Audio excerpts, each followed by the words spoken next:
বন্ধুরা, ভালো প্র্যাকটিস থেকে কখনো বেরোতে নেই। একবার যদি তুমি ব্রেক করো, ব্যাস সেই সিস্টেমটাই মানে গন্ডগোল হয়ে যাবে। আমার হচ্ছে সেই অবস্থা। এই বাসায় আসার পর না ওঠা হচ্ছে ভোরবেলা ভোরবেলা, কিন্তু আমি জেগে যাচ্ছি 3:30 কিন্তু আমার জন্য অ্যালার্ম দেওয়া থাকে, অ্যালার্ম বাজছে। তারপর আবার শুয়ে পড়ছি। 5:30 অ্যালার্ম দেওয়া থাকছে, তখনও বাজছে, কিন্তু আবার শুয়ে পড়ছি। কেন বলো তো? দেখো, আমাদের এটা তো ছোট ঘরটা, আর নিচে ধরো একটা ওই যে আরেকটা যে ম্যাট্রেস আছে, ওই ম্যাট্রেসটা নিচে বিছানা হয়। অরূপ অরূপ নিচে শোয়। অরূপকে বলেছিলাম আমি খাটে শুতে, ও খাটে শোবে না, নিচে শোয়।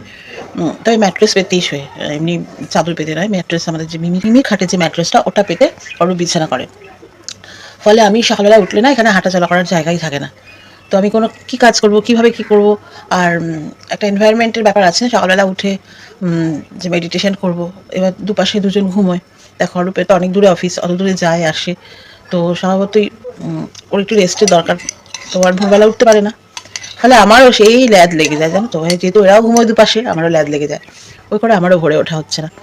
কিন্তু আমাকে আবার সমস্ত কিছু, এই সকালবেলা ওঠা, মেডিটেশন করা, তারপর নিজে যেগুলো করতাম সকালবেলা, জলের অ্যাফার্মেশন, তারপরে আরও কিছু জিনিস করতাম, ডিটক্স ওয়াটার খাওয়া, এগুলো আবার স্টার্ট করতে হবে। এগুলো সব বন্ধ হয়ে গেছে।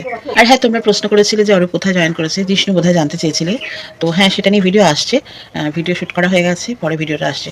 তো চলো আজকে সকালবেলার অ্যাফার্মেশন করে নিই। We are healthy, wealthy and perfect. চলো চাটা খেয়ে নিই, পরে ফিরে আসছি।